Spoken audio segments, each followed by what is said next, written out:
Thank you. Thank you. I am so excited about this, I can't even begin to tell you. I've been dreaming about nothing else for the last 4 or 5 days. When Michael Hawley asked me if I would be interested in curating a session at the EG, I said, "You'd better not be teasing me."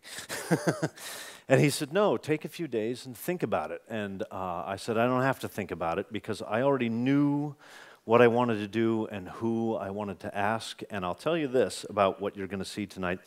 I made a list of 5 names that were like my top 5, cross my fingers, hope for. And then I made a list of 3 or 4 names in case I couldn't get one of these. And tonight you're going to see all 5 of the people that were my A-list. I don't think, though, that we could have a session about magic without seeing a bit of magic, so I'm going to do a trick and sort of tell you about the session while we do so. This is a brand new pack of cards, just like they come from the factory. Little sticky pieces everywhere. And the reason we use a brand new deck, advertising cards, jokers, is because those of you that play cards probably know this. They come from the factory in order, right? The ace of hearts, followed by the 2, the 3, the 4, the 5, and so on. Also the clubs separated into the suits like this, the diamonds and the spades. And that'll be important in a moment. I am a professional magician. It fills me, maybe this isn't a surprise to most of you, but it fills me with pride to make that statement. When I'm not naive, I know that the word magician carries with it certain kinds of stereotypes and preconceived ideas, and they're not always positive. In my experience, when I tell people I'm a magician, the first thing that they think of is a performer from 100 years ago, wearing a formal tuxedo and bow tie, maybe spats on his shoes, and pulling a rabbit out of a hat. It's just the first image that comes. It's as if I said I'm a lighting designer, and you assumed that meant I handmade candles by dipping them, you know. Or worse, the other stereotype of the magician, I'm the antisocial dork who twists balloon animals at the children's parties, you know. I don't find either of these images very flattering, although I will confess, if given the choice, I would rather be an anachronism than a loser, you know. We begin with 10 cards, and we'll take the first 10 here. The ace of spades, the 2 of spades, 3, 4, 5, 6, the 7, the 8, the 9, and the 10 of spades. And I'll fan these out so you can see that they are in order from ace at the face to 10 at the back. And these will stay in order, and I'm just going to sort of drop them inside of this wine glass. And I will not touch those cards again. In fact, I want you to be able to keep your eye on them, but I'll just, a little protective covering here. There they are. What's troubling about those negative stereotypes of the magician to me is it's largely something that we have done to ourselves.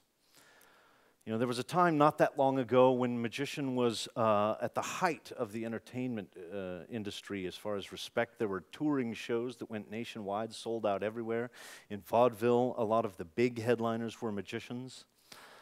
And my friend Max Maven said the tragedy of magic in the 20th century was that magicians took an art form that is inherently profound and they managed to render it trivial. I'll try and change that tonight. Let's get 10 more cards. We'll use the contrasting cards, the red hearts, the 10 of hearts, the 9, the 8, 7, 6, 5, 4, 3, 2, and ace of hearts. I'll let you see the ace through 10 also in order, just like the spades, the ace at the face to 10 at the back. But these will not stay in order. I'm going to come over here. Let's get gentlemen right here. You don't have to come onto the stage. Would you stand up, though, and just take these from me? You have the, and you can look, ace through 10 of hearts, and just hold them face down and shuffle them, and really thoroughly shuffle them. You can use this style shuffle or any kind of mixing that you'd like. And once you're sure that there is no semblance of order left to those cards, give them a couple more shuffles just to be sure. So these were the things at the front of my mind as I was starting to put this session together. I was thinking that if I could give you, this audience, a little peek inside of the world of magic that I inhabit, that I've had a lifelong kind of love affair with, then maybe we could change for this small but very influential group what you think of when you hear the word magician. And you wouldn't automatically think of old-timey or balloon animals, that you would think of something that is endlessly interesting and varied and deep and, in fact, worthwhile. Yeah, you're okay. More mixing, more mixing. I know you felt like you were done. The field of magic is, in truth, full of brilliant people that are doing unbelievably creative and interesting work, and I get the great pleasure of introducing you to several of them tonight. Okay, are they mixed? Pretty sure? Okay, and let's get someone on this side. Have you ever seen me before? Last year? Did we meet or talk about anything? You don't have to come on the stage, but stand up. I'm going to show you the ace through 10 of hearts. And do they look mixed to you? Does it look random? Yes. Okay. Hold out your index finger like this. And just, yes, exactly. And just slide a card, just slide that card right there. Pull it out and just, turn it face up if you would, and stick it back in right where it came from. Perfect. And thank you. And let me show the rest of the audience what's happened so far, right? The ace through 10 of hearts taken from the pack, handed that gentleman who shuffled them into a random order. Lady over here took one out, turned it around, so it's backwards in the pack. And this is sort of a random arrangement of cards with one reversed. And we'll put these in the other glass.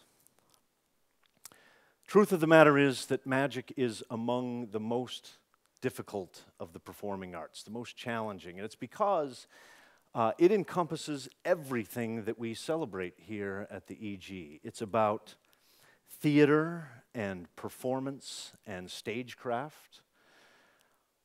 It's about originality and creativity and imagination. Less obvious, but very important, it's about design and about engineering.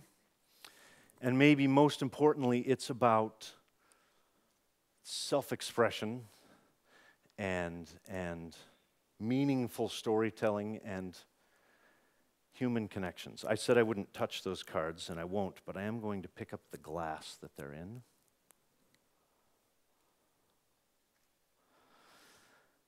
The ace through 10 in order. I didn't look. What card is the face of the shuffled packet? Somebody? The 2 of hearts?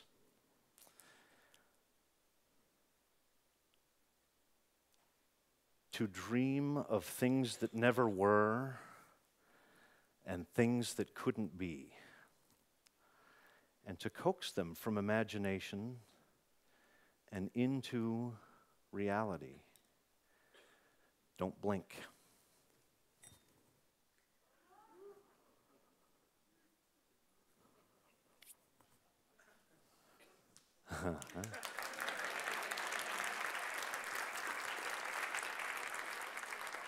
Card at the face changes instantly to match. What's more interesting is if we start to go through them, the cards behind those are also a match, and the cards behind those a match, and the cards behind those a match. And then we arrive at the card that was reversed over here, and we find a card reversed at this side, both of those matching, the 6s. Unbelievable. Behind those, the 3s, and then the 5s, and then the 9s, and then the 4s, and the 7s. Thank you very much.